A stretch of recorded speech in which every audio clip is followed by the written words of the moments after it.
Namaskar and welcome to Indian Diplomacy, show on India's national television channel Doordarshan about Indian foreign policy, India's international relations and strategic, economic and cultural relations that India maintains with countries far and near for the sake of global good. Viewers, this is a very special episode where we are going to be talking about India's very intensely close friendship and bonds of sisterhood and brotherhood with our two Himalayan neighbors, Bhutan and Nepal. And to discuss this, I have with me 20 outstanding media professionals, editors and journalists from Bhutan and Nepal who are visiting India under the aegis of the Public Diplomacy Division of the India's Ministry of External Affairs, who are traveling across the country, meeting with lots of institutions and getting a sense of India so that they are updated about the changes in this country. Friends, welcome to India and to the national broadcaster. Thank you. Thank you. Thank you. It's so great to have our dearest neighbors here. Let me start by something that goes back a long way, even before we had any nation states like India or Nepal or Bhutan. Our civilisational connect. You know, this is what, I mean, I have hosted so many groups, but the kind of kinship that I feel with you, I cannot feel with anyone else because you're our direct neighbors, right? We have land borders and going back in time from empires and kingdoms and, you know, this civilizational connect is the key. So I want to start with that, you know, the fact that there's so many symbolic and cultural linkages between our three countries. And how relevant do you think is that in the contemporary context? Because our leaders always talk about it. And as you know, there are a lot of cultural exchanges that continue to happen. And we emphasize this a lot, right, in our diplomatic engagement. So as journalists and as Nepalese and Bhutanese, when you look at India and the links between, for example, the Pashupatinath temple in Kathmandu and the Vishwanath temple in Kashi or Banaras. You know, one is supposed to be the head and the other is the body, right? They are so intensely linked. In the case of Bhutan, we have Zabdrung Namgyal and, you know, the statue that we, you know, have lent for it to be on display, your, you know, unifier and your main national figure, right? Just to give one example of how Tibet, you know, the Buddhism from Tibet, India has connected to Bhutan and the Hinduism also. Right. So, how relevant are these cultural links? I'm Mugen Tenzin. I'm the editor of Business Bhutan.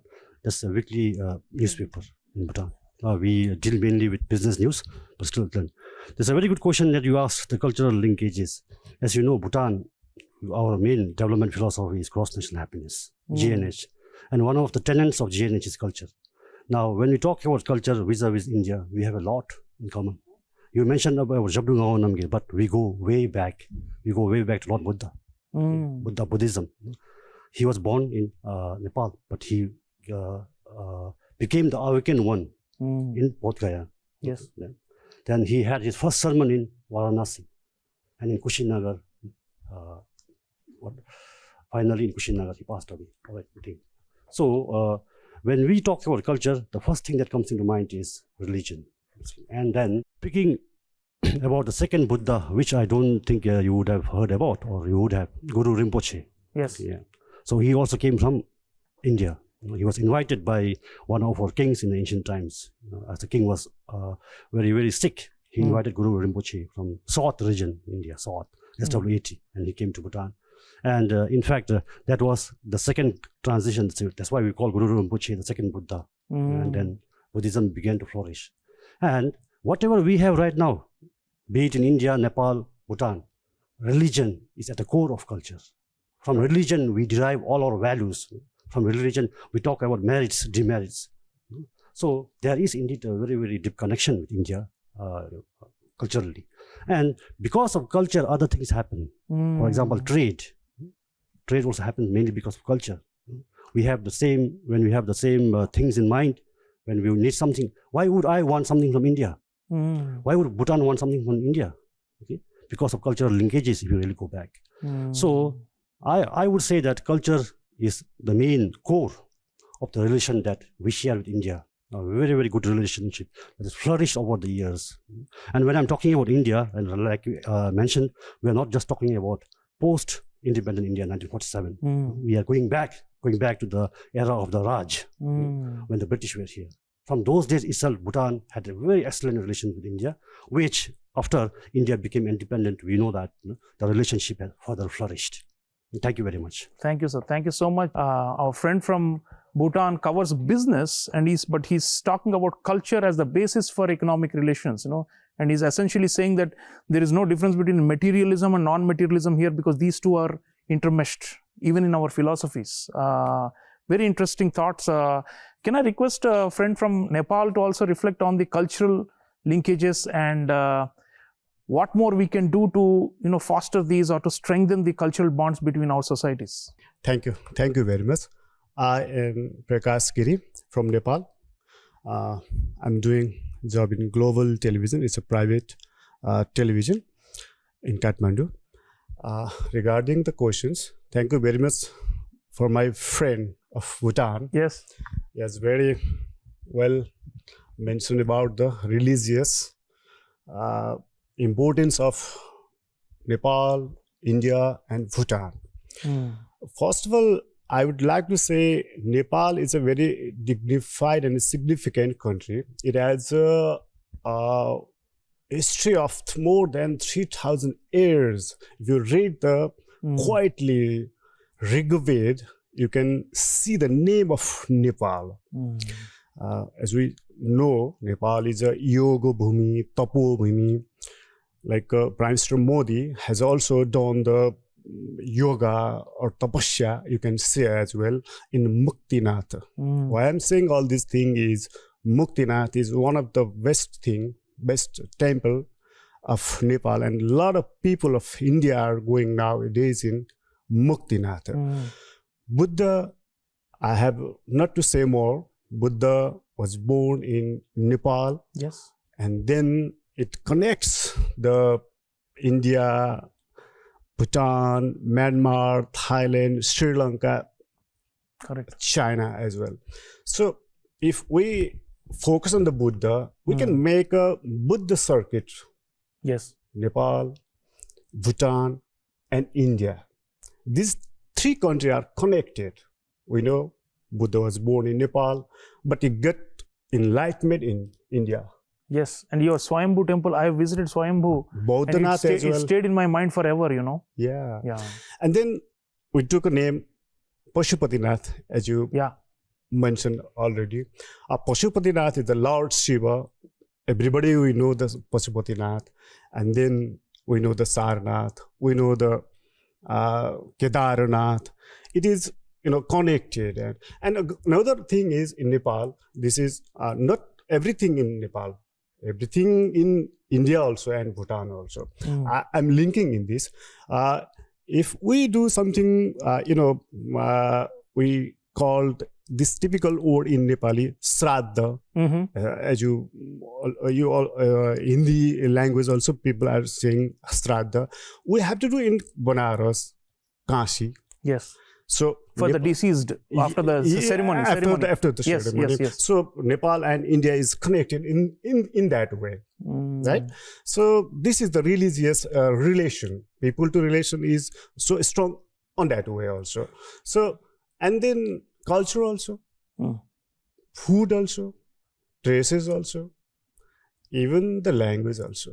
We also use the Devanagari Lipi. Correct.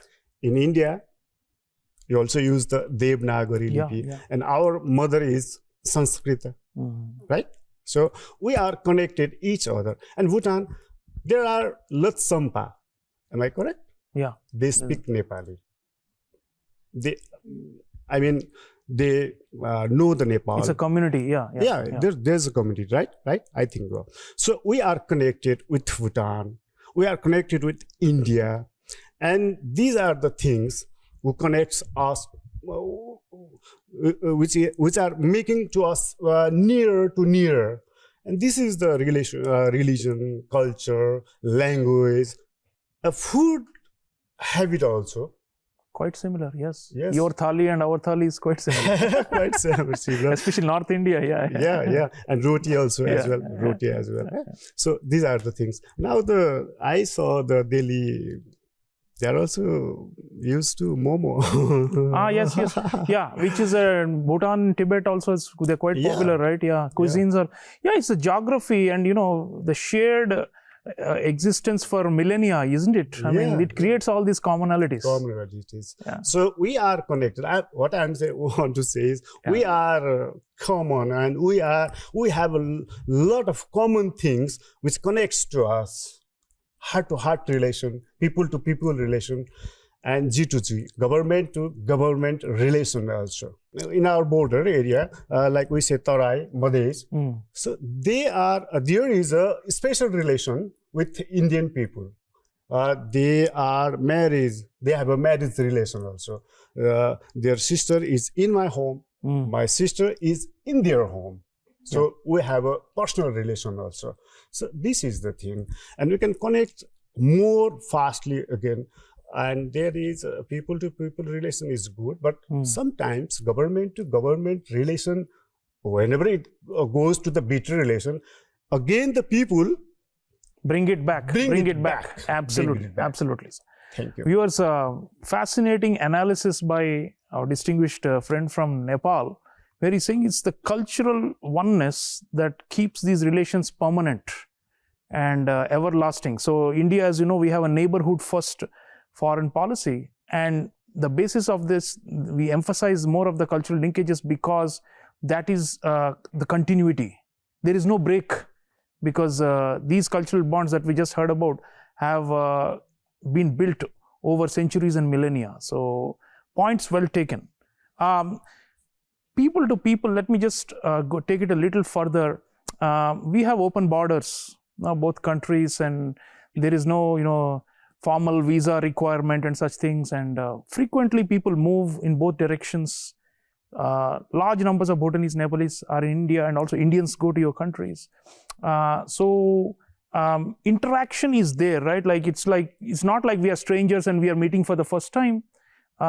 We keep coming across each other in our countries, right?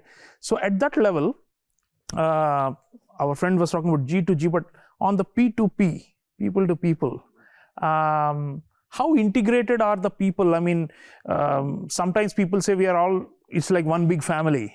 But I'd like to know your perception back home in Bhutan, back home in Nepal. What do people think about Indians in general? Yes, please. My name is Kripal Gautam and I work on Kantipur Television. It's a private organization, and basically in a question while talking about the relationship between Nepal and Indian people, P2P relationship and perception. I think I know a little bit more because I am bordered, my hometown is in Biratnagar, Nepal, so it is bordered with the India. Well, talking about the perception, I think Nepali people and Indian people, Nepali people and Indian people, they have always been like, firstly, I like to tell that we say roti beti ka sambandh. Yes. It's called like, Yes. just like my friend told before, my sister is married to India, an Indian lady or girl, they are married to Nepal. It's like roti beti, and we can't deny the fact that we are always together. And I mean to say that basically in the border area, if you see my friend, they say that if they have to in some festival, if we have to go to some relative's house, they will go to India, and the Indian people, they will also come to Nepal because of the relation of the roti beti ka sambandh type of that. And we're talking about the perception, like basically we think Indian people is our friend, and we don't feel any kind of hesitation or any kind of problem with them, because we think that they understand us because we are strong culturally, religion wise, and we are always free. Like you called us here, then we thought like, hey, he's our kind of friend. I don't know you, like you don't know me, but I know what I know is I can tackle that. I can handle him because he knows me, I know him. It's a kind of familiarity. Familiar relationship. Because yeah. if you have to if you ask me something about India, then I can answer it without any hesitation. So our relationship, perception is like not only Indian people, like in Nepal and I think in Bhutan also. While entering your studio, I've said one of your producer that I grew up watching Shaktiman. Oh yes. Yeah, which are the famous Doordarshan which used to broadcast from this channel, and also Junior Ji. Yeah, and like while talking about the perception, this is the perception. Like we always think that we are always friends.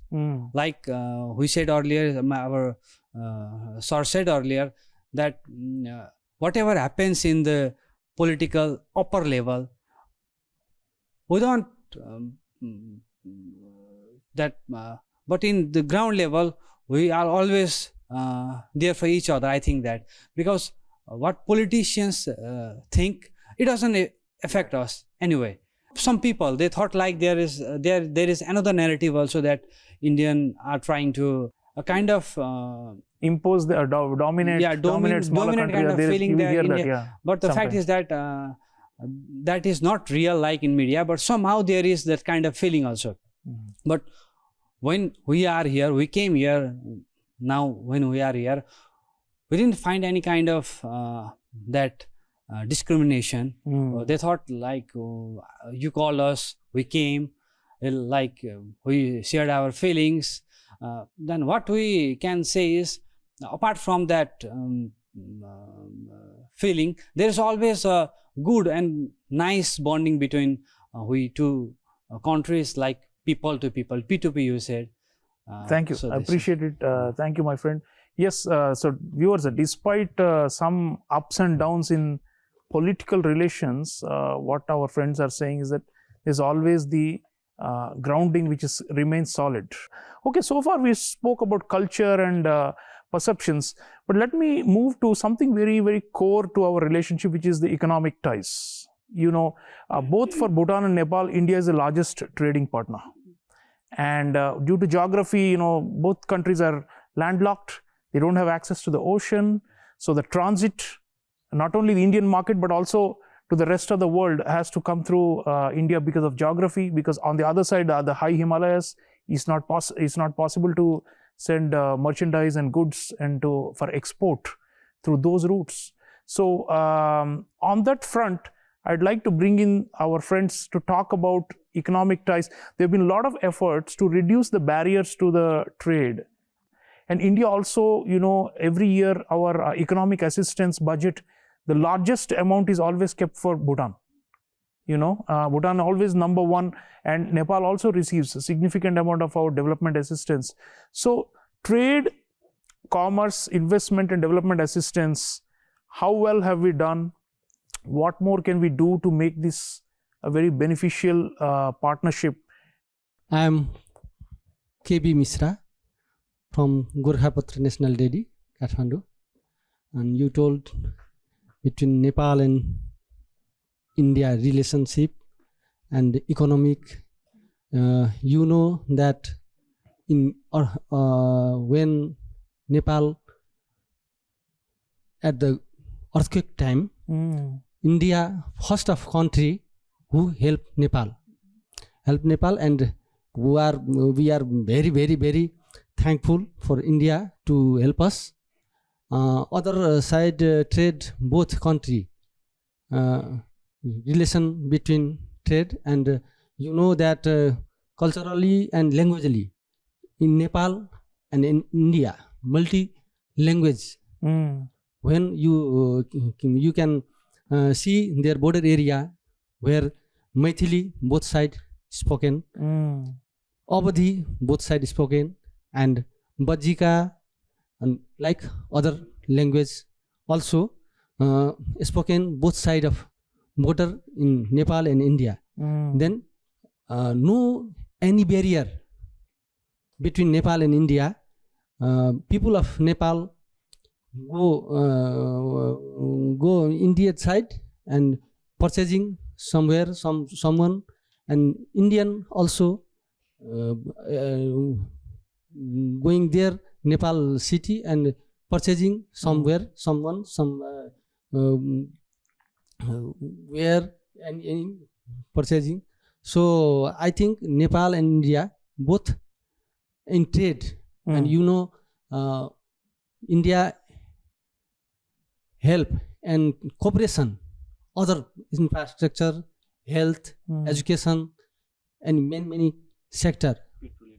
Petroleum pipeline, one petroleum pipeline completed and one going on to start, and after that in hilly area and Tarai area, school, health post, many infrastructure going to build by the cooperation, by the help by India. So Nepal and India, no barrier any to developing. Thank you. This group viewers, very interestingly, have also visited the Chamber of Commerce, FICCI. You've been to our Chamber of Commerce, and they also are working hard, the private sector, to make it easier for commerce to happen between both sides. And indeed, the business linkages are essential because there is a huge asymmetry, because India is a vast and a massive economy. Bhutan and Nepal are smaller, much smaller. But how to make the economic exchanges balanced so it benefits all sides? This is always a challenge when there is a lot of asymmetry. So we have been also working to try and do that, so that it doesn't look like a one-sided relationship. And we have also now started the BBIN, as you know, the Bangladesh, Bhutan, India, Nepal corridor, and this is another effort to make the movement of goods and services easier and less cumbersome, so that the borders become less relevant and it looks like one big cluster of countries that are all together as one large economy. So there is an effort to also create those linkages with access to the ocean. So any thoughts from the Bhutanese side about the business relations? I am Lakpa from Bhutan, so I work with the Kinsale National Newspaper. So regarding the trade, industry and investment, so India as the immediate neighbor and the largest country, it is the largest trade partner with Bhutan, and whether it is import or both export and import, so it is the largest trade partner with Bhutan, and I think we are now both at the government level, and there is also a lot of agreement and investment opportunities going on. India is the largest trade partner with Bhutan, and we both export and import. So it's even electricity, now your hydroelectricity is being exported from Bhutan to India. Like, we are buying electricity from you, right? Yes. So everything's, personally I feel that between Bhutan and India everything is going fine, and thank you. Thank you. Appreciate that. Everything is going fine. That's the best news you can have between two neighbors, if everything is going fine. And of course, Bhutan is a very special country, and it's something very dear to our hearts, and we have been invested in the security and the prosperity of Bhutan for a long time. So makes us glad to know that everything is going fine.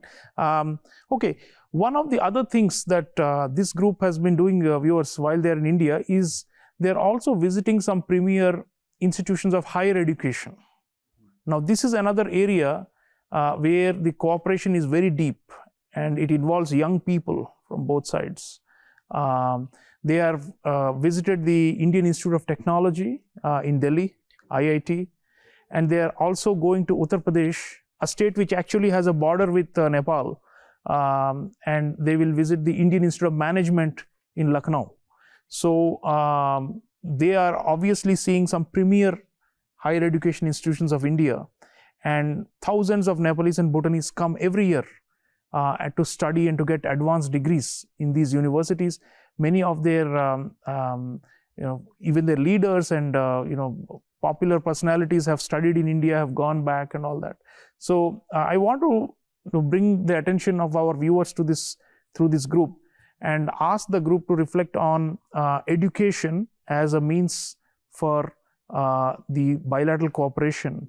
And I know India is also doing some projects in your country to improve the science and technology and other skills among the young people.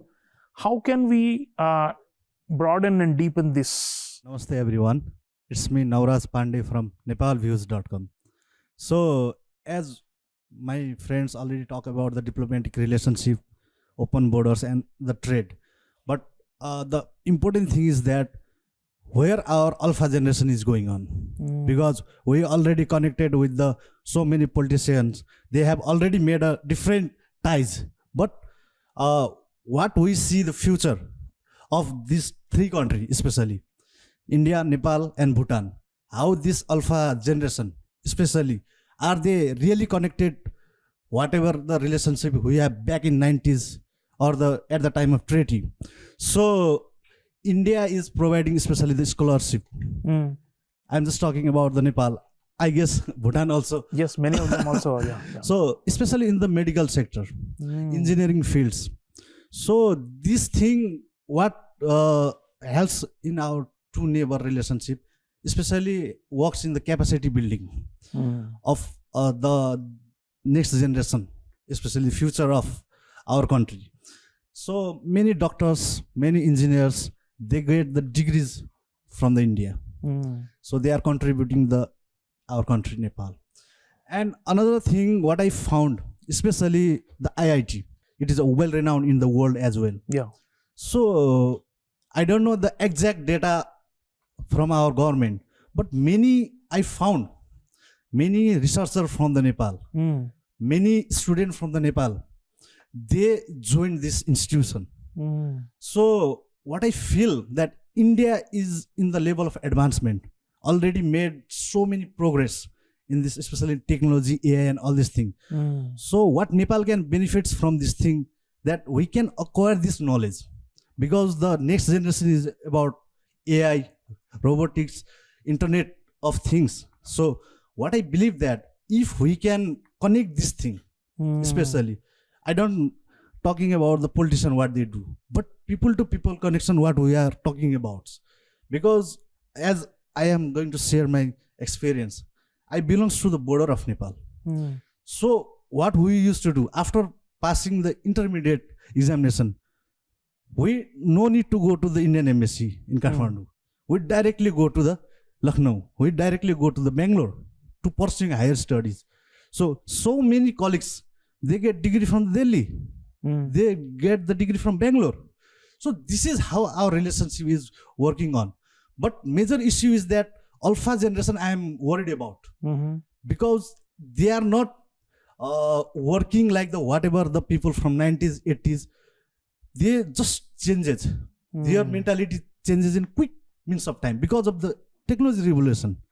Because the acquiring knowledge from different source might be what you can say confusing for them. So these are the area where we can work, especially for the future. And some of them, when I was in Nepal, I saw lots of advertisements. Study in Japan, study in Australia. You know, they are exactly. They are also thinking of going even further away. Yeah. Because so many students after pursuing intermediate education, they move to Australia, they move to USA, Japan. Similarly, but some students still prefer India because there is no barrier. Even in Delhi, they can speak Nepali. They can go easily back to their homes. In vacation, they easily, no need to get visas. They no need to get the flights even. They can just go through the buses also.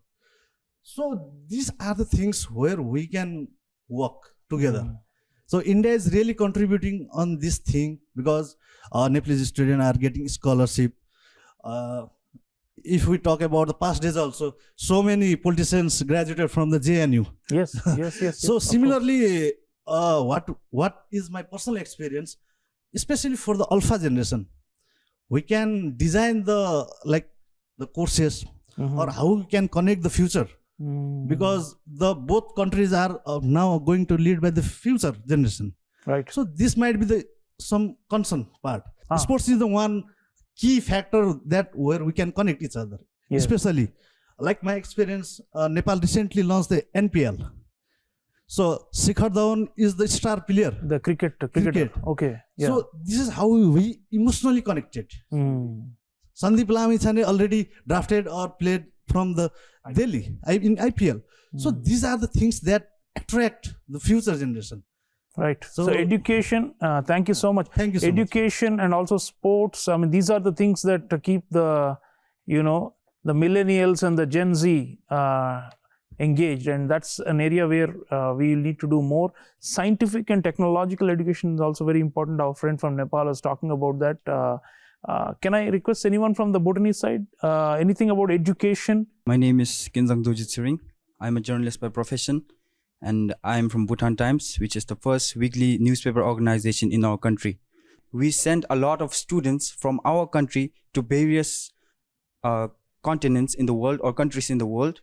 We also send our students to Nepal, India, Sri Lanka, especially when it comes to medicine, when it comes to the medical field, because we do not have proper sectors in which we can come out with good doctors. And we have been to an organization.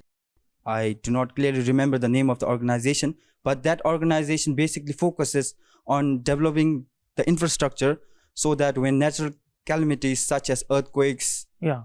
The tsunamis, CDRI, Coalition for Disaster Resilient Infrastructure. Yeah, you went there. Yeah. yes, Yeah. So basically this company could potentially help our country with regards to our schools, because our schools, especially if I mention a college, Paro College, in which we basically make teachers of our own, the infrastructure of that college is not durable. And I believe that India, especially with regards to this organization, could potentially help our country grow as a whole with regards to the infrastructure. Now, when it comes to sports, our country is lagging behind. The only sports that we Bhutanese basically focus in our country are football and archery. And archery, even though archery is our national game, we are not able to progress because of the fact that we just play archery for fun. We are not trying to get to that competitive level. And with regards to Bhutan, even though we have potentially good players, I believe that we are not able to reach that mark, as there are so many better players. And as a country of a population of only 700,000, I believe that it might take a couple of more years for us to reach to that level. And coming back to education, since and our Indian coaches and trainers and infrastructure may help train your athletes. yes, Yeah. because there are so many great players in India, especially when it comes to cricket, Mahendra Singh Dhoni, Virat Kohli, because they are potentially great players. But when it comes to cricket in our country, there's not a It has single not player caught on, yeah. that Unlike we Nepal, can. Nepal even has a full team now. They're competing in major events. Yeah. It's not that our country cannot compete in this area. It is the fact that we are not given the proper opportunity. Right. Thank you, my friend. A lot of reflections on Bhutan, the young people, opportunities. Everything boils down to opportunities. All of us are developing countries. None of us is a advanced economy. So it's all about creating opportunities and chances and creating the infrastructure and the ecosystem. And education is the main means by which we can lift our societies, right? So that's going to be the big challenge. But I'm happy to hear ideas being floated about how India could support educational and sport and other endeavors in these countries. Already we have many projects going on, but I think some targeted ones, especially that will catch the imagination of young people in both the countries. That's going to be very critical. Now, viewers, our friend from Bhutan already mentioned the Coalition for Disaster Resilient Infrastructure. This is an international organization that the group has visited and created by India, headquartered here in India, meant to mitigate the worst effects of climate change. Now, Himalayan countries are especially at risk from this threat of climate change because of their unique ecological situation, because of the melting of the glaciers and the potential flooding and other consequences. So India has been engaging with both Bhutan and Nepal to try and mitigate the climate change risks. So the group has been to CDRI and has seen the kind of work that we are doing. So I'll request them to come in and talk a bit about what are the main ecological dangers that your country is facing, and how can we from India help achieve your goals of environmental protection, because this is no longer a theoretical issue. It's happening in front of our eyes. The damage from climate change is just growing day by day. And as developing countries, we often go to international forums and we push for, climate justice and for green finance from richer countries and all that. But even at the grassroots level, a lot of work needs to happen. We have to save ourselves, right? No, there's not going to be any savior of the planet. We have to save ourselves. So what can we do together, India, Nepal, Bhutan, to preserve our own commons? Namaste, my name is Nilima Adhikari and I work in Rising Nepal, which is one of the prominent national daily of our country, and it is published in English language. So while talking about climate change, we are the Himalayan country and our glacier, they are melting at a very alarming rate. And next thing is the change of rainfall pattern. It has also changed drastically. We have high precipitation over a very short period of time, and flood and landslide are something that is causing havoc in our country. In rainy season, our national highways, they get blocked, and our bridges, they get swept away. And I think we visited CDRI. So there can be collaboration between Nepal and in CDRI. We have ND, National Disaster Risk Management Authority. So I think there can be collaboration to mitigate this kind of disaster, and they can help or assist us, give some technological assistance or financial assistance in rebuilding those areas. Thank you. Thank you so much. Our friend from Nepal, we were talking about the need for institutional collaboration to jointly tackle the common threat of climate change. The glaciers and deforestation, these are huge issues, and it's not possible for any one country to do it alone. You have to be part of broader coalitions. That was the whole idea of the CDRI. It's a major international institution created by India. We are also, part of many other coalitions of the Global South in the United Nations and elsewhere, which are advocating jointly for the problems of the Global South to be put at the forefront when we do climate negotiations. Bhutan is a special country as well in terms of the ecology. And we know that the Bhutanese are quite sensitive to pollution and to other effects that can impact the Himalayas and the landscape and the ecosystem you've had for millennia. And in a few decades, you can lose everything if we don't control these problems, right? Any thoughts on environmental crisis in your country, and what you could potentially benefit from India in this area, for climate resilience? I'm Samsuri. I'm from Kunsal, and as we are developing, right, there's we can't leave behind. We can't ignore the development also for economic purpose and all. And if there are more developments and all, for say, for Bhutan, it's like in hydropower and all. The more developments comes like hydropower and all, it affects the environment and all, right? And climate change also. So that when we visited CD writer. And it was a good initiative that it might save our environment later. Right. Thank you. Thank you. Yeah, developing countries have to maintain the balance between the economic growth and the ecological conservation. Many times we fail. Most of the developing countries are struggling, and it's important that we find the right balance, and that's what our friends from Bhutan and Nepal are also referring to.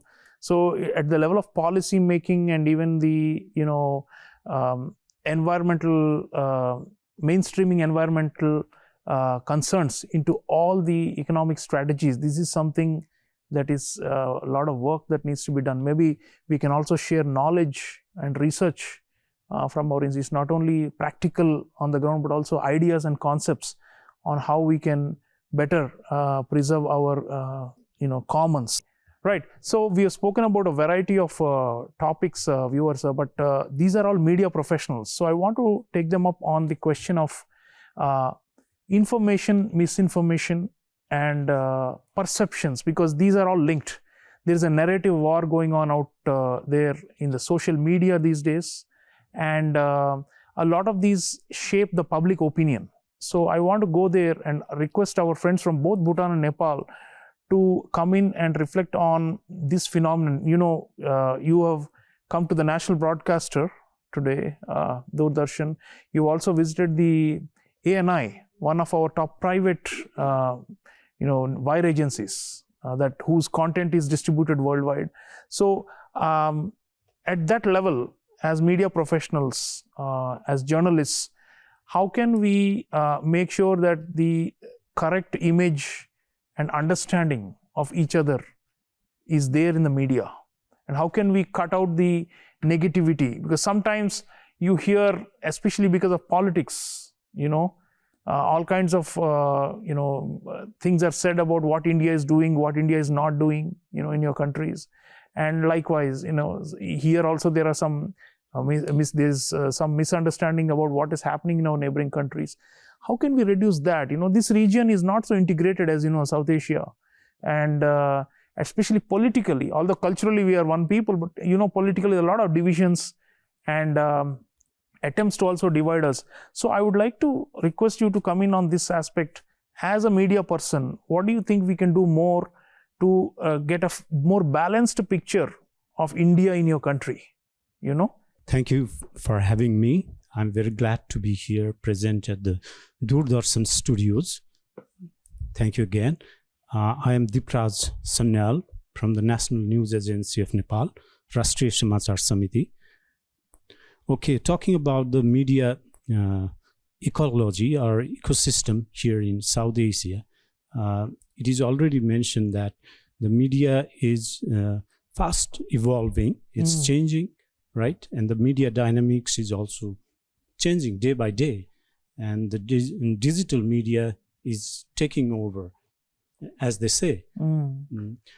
And there is an info war, a kind of info war going on. And there is a lot of information, but we need to filter out the right information, the truth. As journalists, we should seek the truth. Our goal is to seek what is truth. And there is also this problem of, especially in the social media world, okay, there is a lot of misinformation, disinformation, and things like that, and which are keeping the people confused. They are not presenting the true picture, the media especially. And when they run after TRP ratings. So in this scenario, the role of the professional journalists comes first. They have to present what the truth is, and they will be doing a great service to the people and in fostering very closer relations between the peoples of all our countries by presenting the true information. And we also visited ANI studios and they are doing a superb job. I find, and they are one of the growing media organizations, and Nepal can learn a lot from And the content them. sharing also, we can share the content. Yeah, we can share the content. Right. Thank you, you. sir. Thank you so much. Yeah, so professional journalism, there's no substitute to that. Viewers, our friend from Nepal is talking about the fact that, everybody in the so-called, everyone with a phone can call themselves a citizen journalist, but at the end of the day, professional journalists, there's a huge responsibility on their shoulders, to sift the facts from the untruth and to present the reality. So that's very critical. We're almost out of time, but I will request one last word from the Bhutanese side about this experience of being in India and what you learned, what you saw so far, and will that change the way you do the reporting about India and the news stories about India when you go back home? How has this experience helped you as a Bhutanese person and as a journalist to come and see India with your own eyes? I know many of you have already visited India before.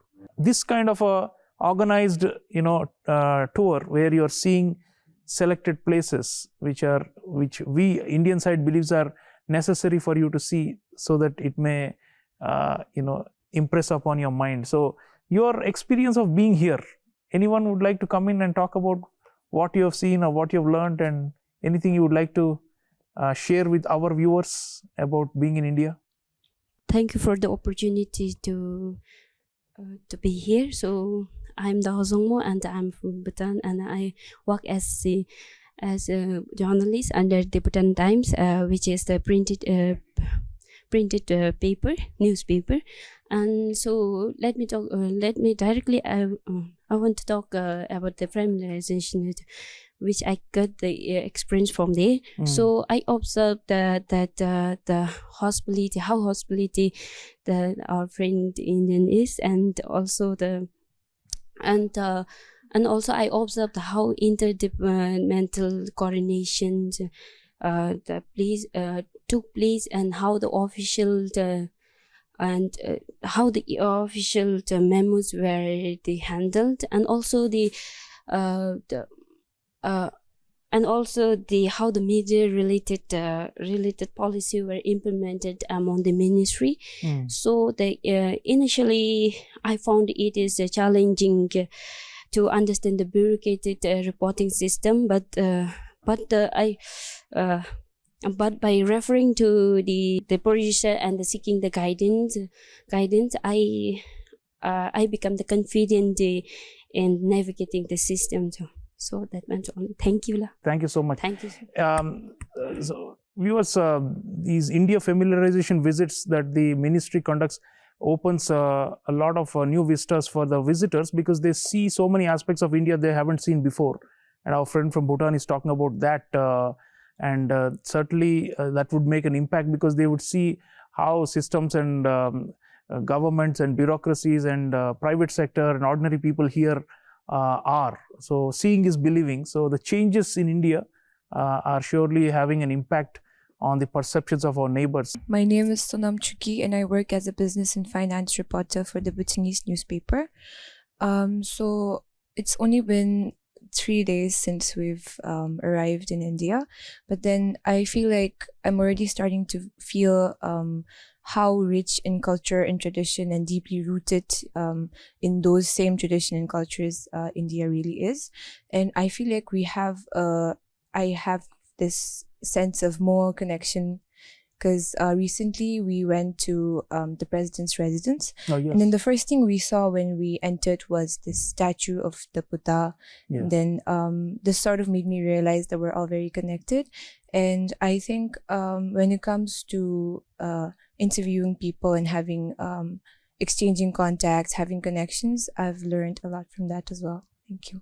Thank you. And the hospitality of our people? So far, as in even in Bhutan, we meet Indian tourists all the time, and then I'm sure everyone knows that more than 60% of Bhutan's tourist arrivals are from India.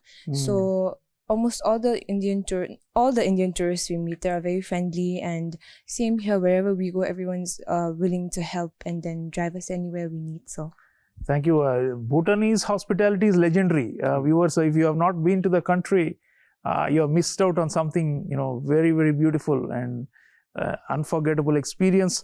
So whether it is Bhutan or Nepal, I strongly, personally recommend, please book your tickets, go and see these amazing countries. They are great for tourism. And as you can see from the voices of all these journalists who are assembled here, they are also very open to embracing Indians. And the fact is that sometimes we have large growing middle class in India, but they are more familiar with faraway countries where they travel for leisure or for work, but they don't know their immediate neighbors. So we have to change that, and we have to increase the movement of people. Already along the border areas we've discussed, there is a lot of movement of people, but I'm not talking about that. I'm talking about tourism, and our large and growing middle and upper classes who are wanting to see the world. Let's start with our neighborhood. It's so beautiful. Viewers, the point is Bhutan and Nepal are so closely intertwined with India that they are inseparable. As we've discussed today, whatever problems we have, we are able to manage, and there is continuity of the basic relationship based on friendship and love for each other, and that is because of the cultural similarities as well as the mutual benefit that we all derive from these relationships. So our effort in India continues to be that we take everybody along as we rise, and India is going to become a great power in the world in time to come, equal of China, equal of the United States. But our model of taking along smaller countries is going to stand out, because despite the asymmetries, the point is we are not Big Brother, and we have always tried to make sure that we give that sense of comfort and that sense of independence to our smaller neighbors, and that has been our effort. We don't seek hegemony, rather we want to maintain these special relationships which are based on mutual equality. I want to thank our distinguished participants. Thank you for being in India. Thank you for being our unofficial ambassadors in your countries. And we hope to engage with you in years to come, so that our three countries, it was proposed at one point that we should form a kind of a triangle that is focused on cultural and economic and environmental issues. Certainly, there is a great deal of triangular cooperation we can also do, not just bilaterally. And we look forward to these linkages getting stronger. Thank you for your time, and I hope you have a great time in India, and we hope to see you there in your countries very soon. Thank you. Thank you.